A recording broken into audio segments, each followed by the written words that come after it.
शिवसेना नेते अरविंद सावंत माध्यमांशी थोड्याच वेळात बोलणार आहे. शिवसेनेच्या बैठकांचा सिलसिला सुरू आहे.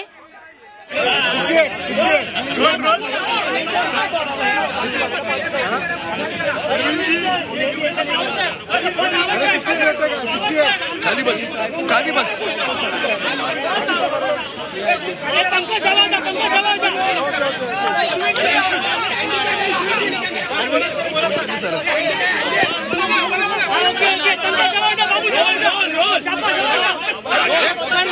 जाऊ दे ना, कोणी बोलू नका. मी मराठी, हिंदी, इंग्लिश तिन्ही भाषेत बोलेन. त्यामुळे ओरडाओरड आता आम्ही हिंदी याच्यामध्ये बोलू. हा,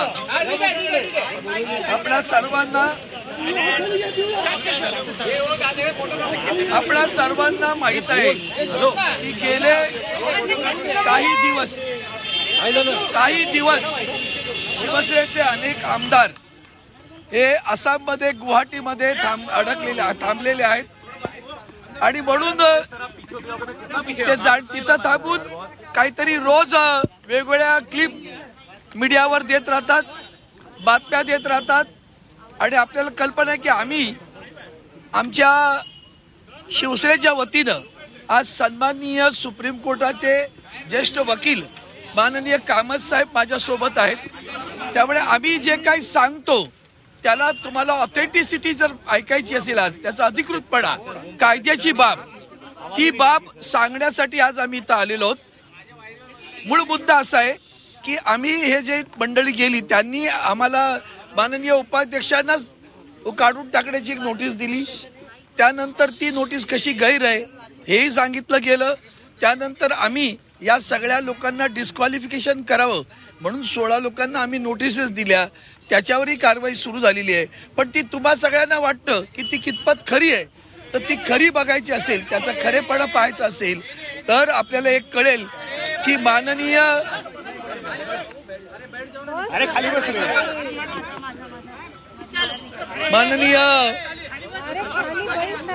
कामत साहेब इथं आलेले आहेत आणि ते त्याच्याबद्दल ऑथेंटिक सांगतील. आता अभी मैं हिंदी में बात करता हूँ. मेरी पूरी बात होने के बाद में कामत साहब बात करेंगे. आप सभी जानते हो कि अभी जो महाराष्ट्र में राजनीतिक परिस्थिति खड़ी हुई है, उसके लिए जो लड़ाई शुरू है वो अभी राजनीतिक लड़ाई नहीं है, अब कानूनन लड़ाई भी शुरू हुई. अब आप बाकी सारे मामले आप सब जान चुके हो कि हमने क्या क्या नोटिस दे दी है, हमारे उपाध्यक्ष साहब ने कौन सी नोटिस दे दी है, उनके डिस्क्वालिफिकेशन के बारे में नोटिस जारी की है. ये सारे जब हम बोलते तो लोगों को लगता है कि इसमें कितना सच्चा है, कितना खरा है, कितना झूठा है. रोजाना अखबारों में, रोजाना मीडिया पे कुछ ना कुछ उल्टा सीधी बातें करते रहते, तो उसकी कानूनन जो ऑथेंटिसिटी है वो बताने के लिए मेरे साथ में आज हमारे सर्वोच्च न्यायालय के ज्येष्ठ वकील देवदत्त कामत जी मेरे साथ में खड़े हुए हैं. वो आपको सारे प्रश्नों के उत्तर देंगे. Finally, in English, I'll say that every one of you know that what is happening, political turbulence is going on in Maharashtra, and in that case, many of the people who have defected the party have gone and are staying in Assam.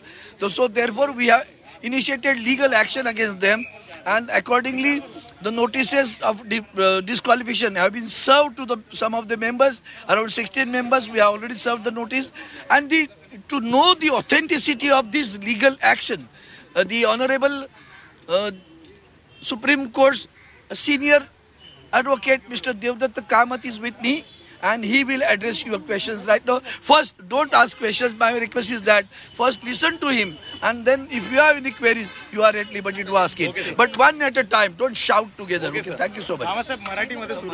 First, I will start with English. Right, sir. I will first just be quiet. Just be quiet. Wait, sir. Wait.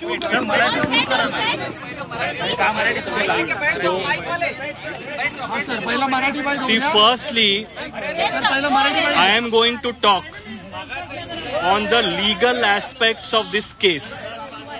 I am not going to comment on the political aspects which my clients Arvind Samantji and all will do and will explain to you the political nuances. I am here only to explain to our friends what is the legal position, what are the proceedings which have been initiated by Shiv Sena, what is the status of those proceedings today. Because there is a lot of misinformation which is traveling in the media, which is being peddled in the media. So I just want to clear some of those apprehensions, misapprehensions. Firstly, proceedings have been initiated by the Shiv Sena against 16 MLAs under para 21A of the 10th schedule. Para 21A says, if a person voluntarily gives up membership of the party, he is liable for disqualification. There are several judgments. Ravi Nayak, then latest judgment of Karnataka, where the Supreme Court has said that a legislator's action outside the house, inside the house की बात नहीं है, outside the house, if he commits anti-party activity, he is liable to be disqualified. And in fact, the most important judgment of the Speaker is the judgment of, or the order of the Vice President of India in Sharad Yadavji's case, where I was appearing for Sharad Yadavji and we lost. And the only activity which was attributed to Sharad Yadavji is that he went and attended a rally of Lalu Prasad ji against Nitish Kumar. That was the only thing. Now, as far as the facts of this case are concerned, there were several meetings which were called by the Shiv Sena at a crucial time. None of these meetings have been responded to, were attended to, number one. Number two, the action of going to a foreign state, I say other than Maharashtra, BJP ruled states, meeting with BJP leaders there, trying to topple the government, writing letters against the government, amounts to a clear violation of para 21A. So ये है हमारा plea speaker साहब के सामने. दूसरी बात यह है कि बहुत सारी मीडिया में ये चर्चा आ रही है कि हम लोगों के पास 2/3 है एंड देयरफॉर डिस्क्वालिफिकेशन नहीं लगता है. ये you can ask any constitutional lawyer that this is totally wrong. The concept of 2/3 applies only if there is a merger. ये सिर्फ बोलने से कि हम लोग के पास 2/3 मेजॉरिटी है, इससे कोई फर्क नहीं पड़ता है डिस्क्वालिफिकेशन पे. जब तक आप अपनी जो MLAs है कोई और पार्टी में मर्ज नहीं कर सकते, that till that time disqualification applies. Now in this case, till today as we speak, there is no merger.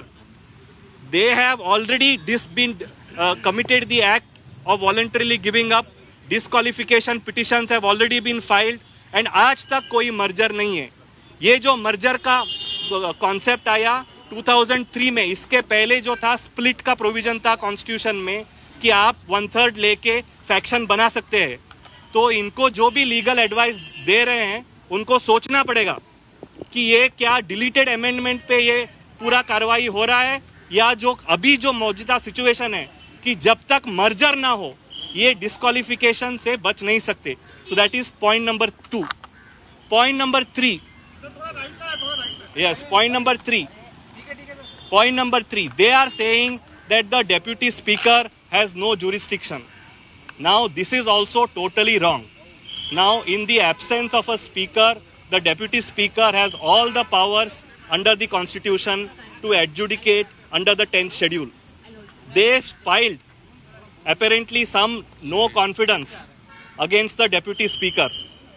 तो वो जो हम लोगों को भी पता नहीं है कि we don't have access to that communication, but जो आपके माध्यम से हम लोगों को पता चला है कि the deputy speaker has rejected that, saying that some unauthorized person कोई कुरियर से इनको लेके आया कोई कम्युनिकेशन कि ये आपको आपके खिलाफ नो कॉन्फिडेंस हम लोग लेके आ रहे हैं। तो डिप्टी स्पीकर साहब ने ये बोला हुआ है कि जब तक मैं सेटिस्फाई नहीं होता हूँ कि ये जेन्युइन है, ऑथेंटिक है, मैं इसके ऊपर कोई कार्रवाई नहीं करता हूँ, and that has been rejected.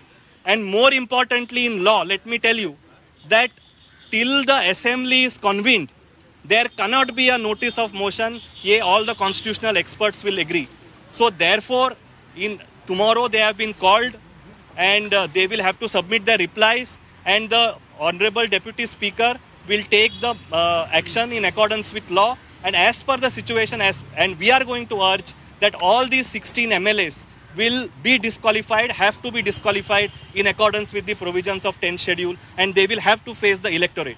That's all I have to say. Thank you. Marathi मध्ये सांगा. मराठी तो उतना है. हिंदी हिंदी हिंदी हिंदी हिंदी हिंदी सर हिंदी. No, आप questions, any questions? नहीं, आप questions जो भी है आप हिंदी में पूछ लो. मैं हिंदी में बोलूं. हाँ, मैं हिंदी में बोलूं. हाँ, ये हिंदी में बोलो. बता दीजिए कि क्या-क्या लीगल फॉर्मेलिटीज आप लोगों की तरफ से होंगी, कॉन्स्टिट्यूशन कितना अधिकार उनको देता है, कितना अधिकार आपको देता है, उनको डिस्क्वालीफाई करने का कितना अधिकार है, क्या प्रोसीजर है? अरे सुन लो यार, आप उठा रहे हो. I will just repeat quickly in Hindi जो तो अरे हो, तुम्ही तोंड बंद करतो बरं होईल ना. मैं यहाँ पे आया हूँ, बहुत ही लिमिटेड रोल है मेरा. पॉलिटिकल सिचुएशन पे मैं कमेंट नहीं करने वाला हूँ.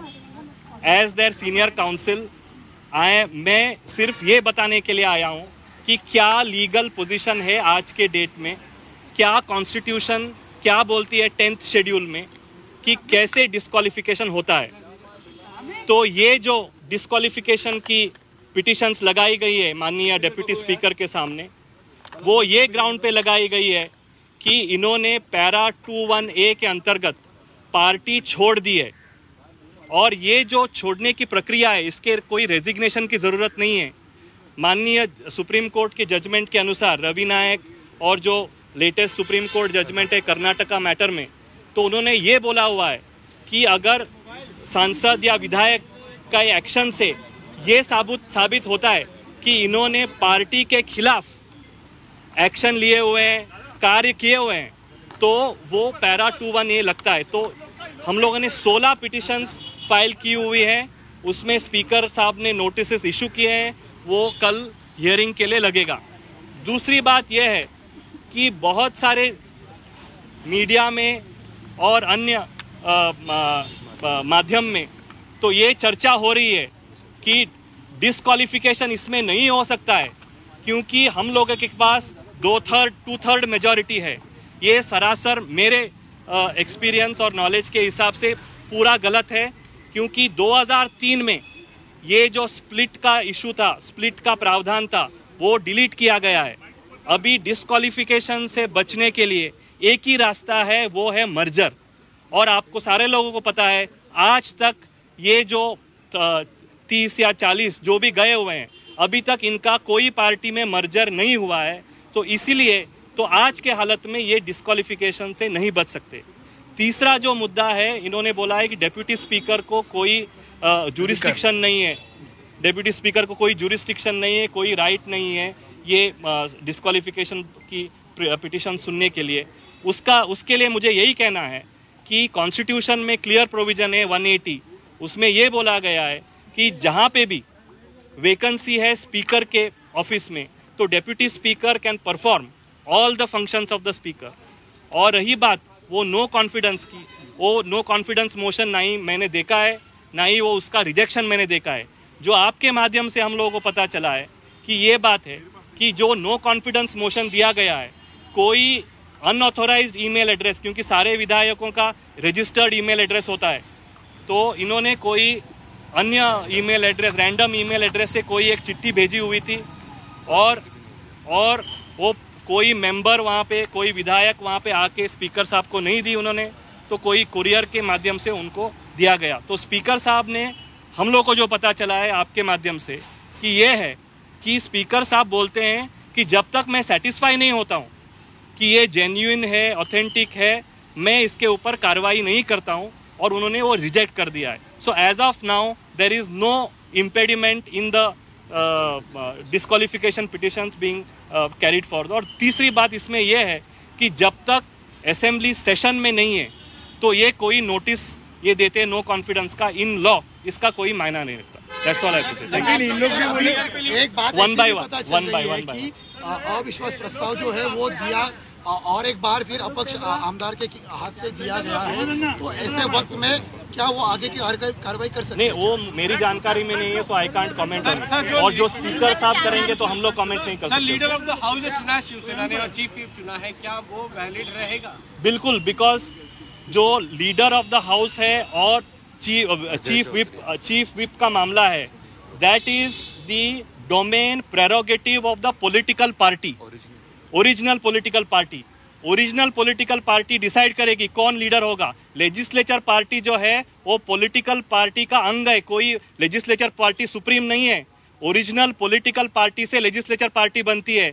Legislators are elected on the ticket of the political party. So जो पॉलिटिकल पार्टी बोलती है उसके ऊपर विप या लेजिस्लेचर पार्टी का लीडर चुना जाता है. So therefore there is a rightful change in the chief whip. And और एक बात है, कल नेशनल काउंसिल एग्जीक्यूटिव मीटिंग में देयर वर मोर देन 250 के ऊपर रिप्रेजेंटेटिव्स इलेक्टेड जो 2018 में नेशनल काउंसिल शिवसेना में इलेक्ट हुए थे.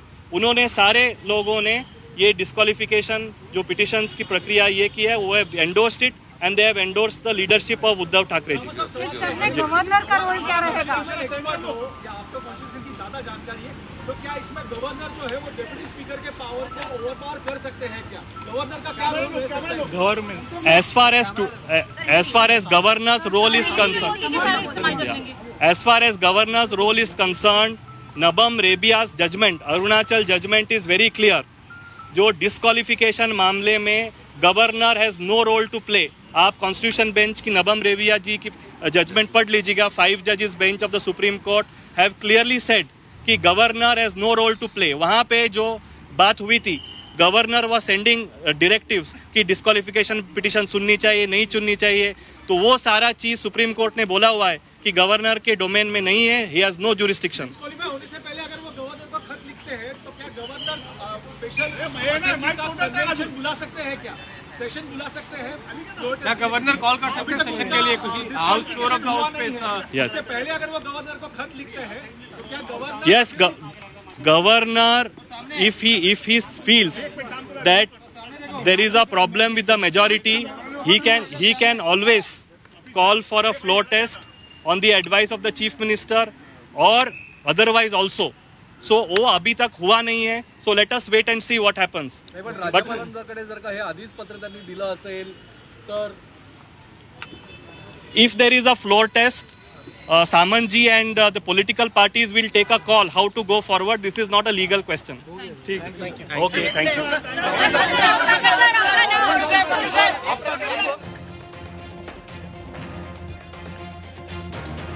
तेव्हा 16 आमदारांच्या निलंबनासाठी शिवसेना कायदेशीर लढाई लढतीये. अरविंद सावंत यावरती बोलतायत.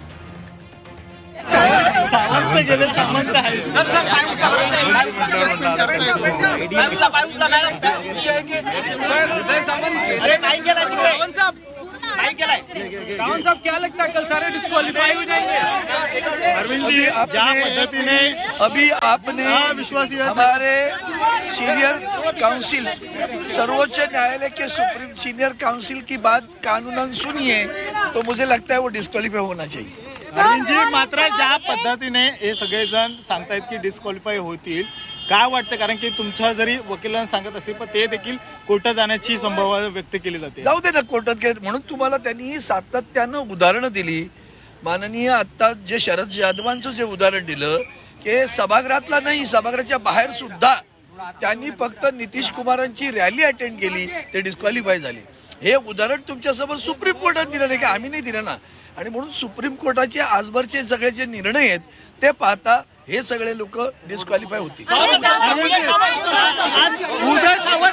उदय सामंत गेलेले ज्यांची सही होती गटनेते मोजण्यासाठी. संसार बहिणाबाईंची जात्यावरची ओवी म्हणजे